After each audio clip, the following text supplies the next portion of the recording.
ಶುಭೋದಯ. ಇವತ್ತು ನಾನು ಬಂಗುಡೆ ಮೀನನ್ನು ಸ್ಪೆಷಲ್ ಫ್ರೈ ಮಾಡಿದೆ. ಮೊದಲಿಗೆ 1 ಚಮಚ ಕಬಾಬ್ ಫ್ರೈ ಮಸಾಲ, ಸ್ವಲ್ಪ ಘೀ ರೋಸ್ಟ್ ಮಸಾಲ, ಸ್ವಲ್ಪ ನೀರು ಹಾಕಿ ಮಿಕ್ಸ್ ಮಾಡಬೇಕು.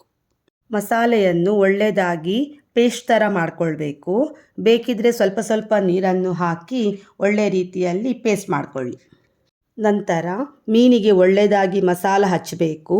ಉಪ್ಪು ಕಬಾಬ್ ಮಸಾಲ ಮತ್ತು ಘೀ ರೋಸ್ಟ್ ಮಸಾಲದಲ್ಲಿ ಇದೆ, ಹಾಗಾಗಿ ನಾನು ಉಪ್ಪು ಹಾಕಲಿಲ್ಲ. ಹಚ್ಚಿದ ಮಸಾಲೆಯನ್ನು 10 ನಿಮಿಷಗಳ ಕಾಲ ಮುಚ್ಚಿಡಬೇಕು.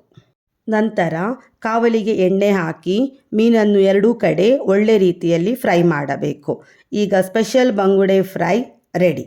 ವಿಡಿಯೋ ಇಷ್ಟ ಆದರೆ ಒಂದು ಲೈಕ್ ಮಾಡಿ, ನನ್ನ ಎರಡೂ ಚಾನಲನ್ನು ಸಬ್ಸ್ಕ್ರೈಬ್ ಮಾಡಿ. ಚಾನಲ್ ಲಿಂಕನ್ನು ನಾನು ಡಿಸ್ಕ್ರಿಪ್ಷನ್ನಲ್ಲಿ ಕೊಟ್ಟಿರುತ್ತೇನೆ. ಧನ್ಯವಾದಗಳು.